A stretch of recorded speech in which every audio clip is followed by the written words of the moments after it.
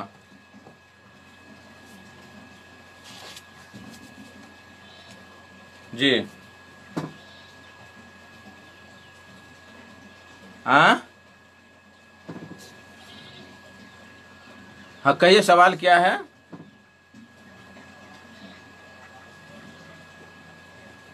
اچھا اور کوئی دوسرا سوال؟ دیکھیے یہ سلیمان حسین صاحب جنک پور سے سوال کیے ہیں کہ وہابی اور دیوبندی حق پر ہے کہ نہیں. آپ کی کیا رائے ہے؟ آپ کی کیا رائے ہے کہ وہابی اور دیوبندی حق پر نہیں ہے؟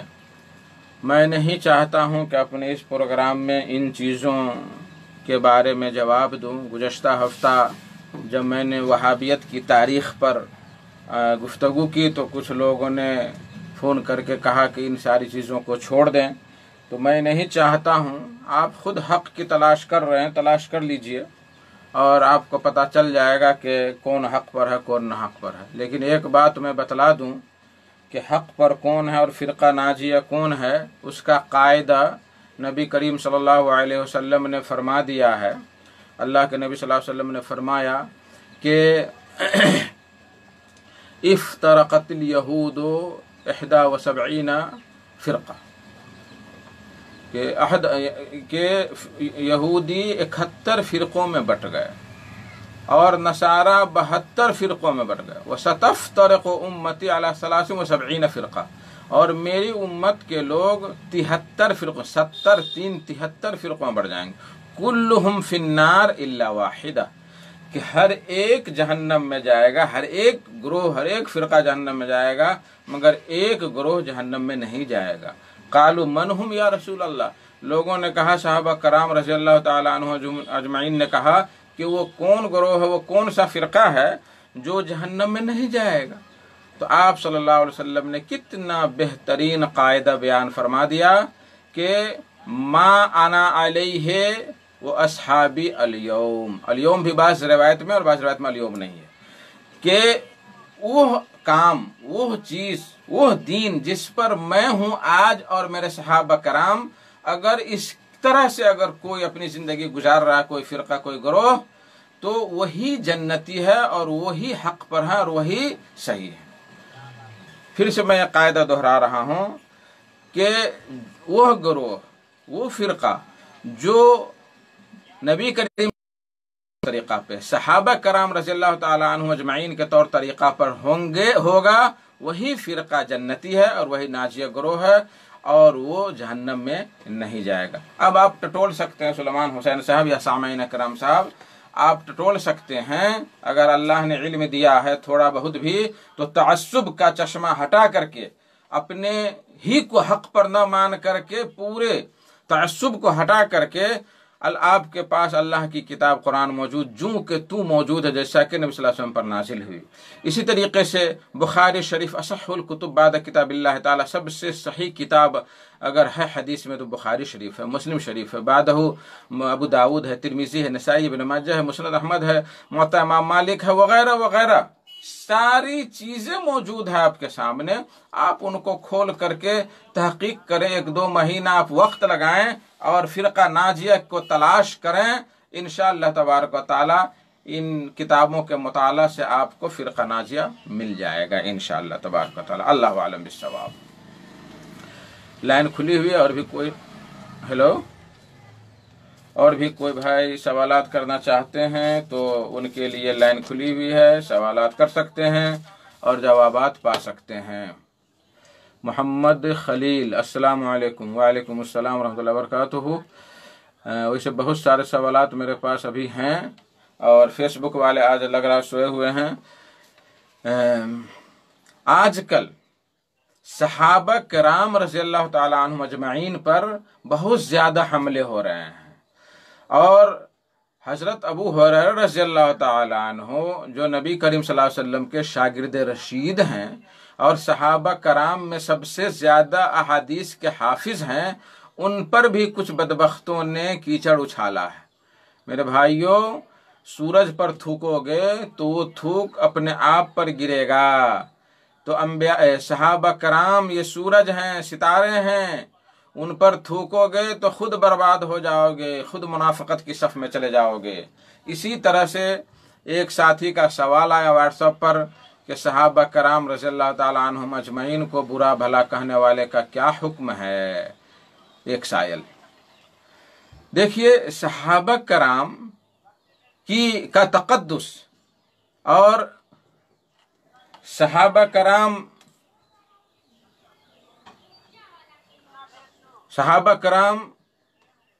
کا تقدس اور ان کا احترام اور ان کی فضیلت اور ان کی عظمت اللہ تبارک و تعالیٰ نے کیا بیان کیا، اور اس سے پہلے یہ کہ سب سے عظیم نبی کے لیے جس مقدس جماعت کو چنا اللہ تبارک و تعالیٰ نے، اس کی عظمت کا کیا کہنا، جن آنکھوں نے نبی محترم محبوب خدا صلی اللہ علیہ وسلم کو دیکھا، ان آنکھوں کا کیا کہنا، اور ایسی آنکھوں والے مقدس گروہ پر اگر کوئی کیچڑ اچھال رہا ہے تو اس سے بڑی بدبختی اور بدقسمتی اور کیا ہوگی۔ اللہ تبارک و تعالیٰ فرماتا ہے محمد الرسول اللہ والذین معہ شداء علی الکفار رحماء بینہم، محمد اللہ کے رسول ہیں اور ان کے ساتھ جو لوگ ہیں وہ سخت ہیں کافروں پر اور آپس میں رحم دل ہیں، تراہم رکعا سجدا، کہ ان کو تم دیکھو گے رکوع کرنے والے، سجدہ کرنے والے، رکوع کرتے ہوئے، سجدہ کرتے ہوئے۔ دیکھیں کیا تعریف ہے صحابہ کرام کی، یبتغون فضلا من اللہ ورضوانا، یہ لوگ اللہ کے فضل اور خوشنودی کو تلاش کرنے والے ہیں۔ سیماہم فی وجوہہم من اثر السجود، ان کے چہروں پر سجدہ کے اثر سے نشانی پڑی ہوئی ہے۔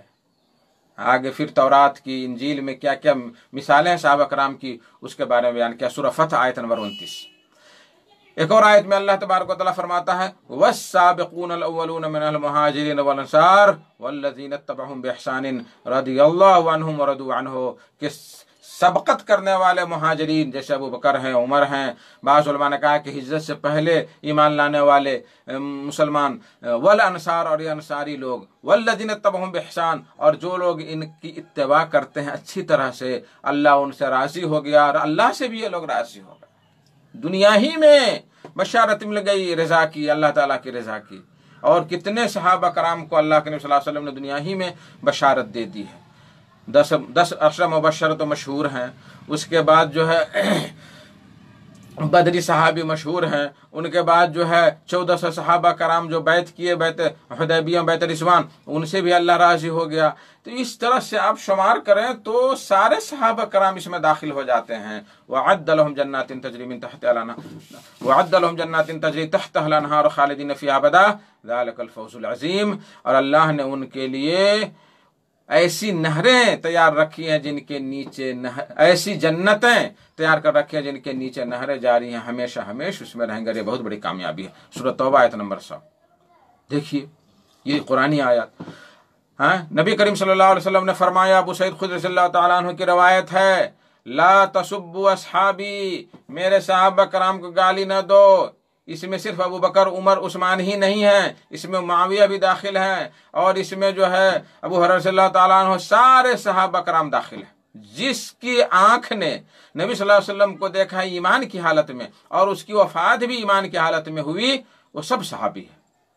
ایک بار پھر سنیں کہ جو شخص نبی کریم صلی اللہ علیہ وسلم کو ایمان کی حالت میں ملاقات کیا اور اس شخص کی وفات بھی ایمان کی حالت میں ہوئی، تو وہ سارے کے سارے صحابہ کرام ہیں۔ فَلَوْ أَنَّ أَحَدَكُمْ أَنفَقَ مِثْلَ أُحُدٍ ذَهَبَ مَا بَلَغَ مُدَّ أَحَدِهِمْ وَلَا نَصِيفَهُ، اگر تم میں کا کوئی شخص احد پہاڑ کی طرح، اپنے یہاں کہیں گے ہمالیہ پہاڑ کی طرح، احد پہاڑ کی طرح بھی اگر سونا خرچ کرے گا، تو صحابہ کرام نے جو ایک مد اس کو کہتے ہیں، ایک لپ کو، ایک لپ یا 2 لپ، ایک لپ کو کہتے ہیں، تو ایک لپ جو خرچ کیا ہے کھجور یا جو یا گیہوں، یا اس کے آدھا کی حقیقت تک بھی نہیں پہنچ سکتا۔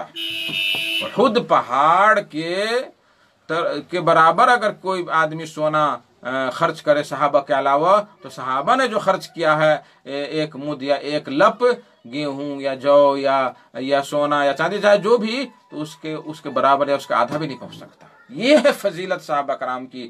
یہ حدیث کہاں ملے گی آپ کو؟ ہاں ہیلو، ہاں کون بھائی کہاں سے؟ ہاں بولیے۔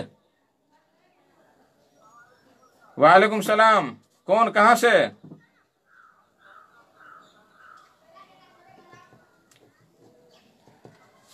اچھا محمد حسین صاحب، کہیے کیا سوال ہے؟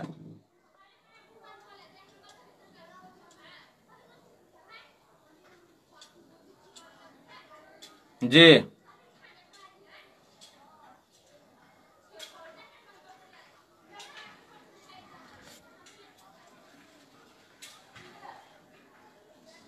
ہوں ہوں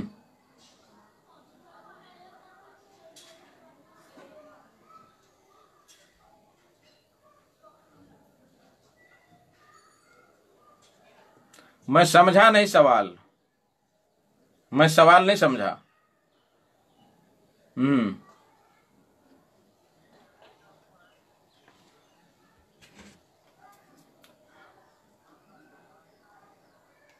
ہاں دنیا ہی میں مانگ لو۔ ہوں ہوں ہوں ہوں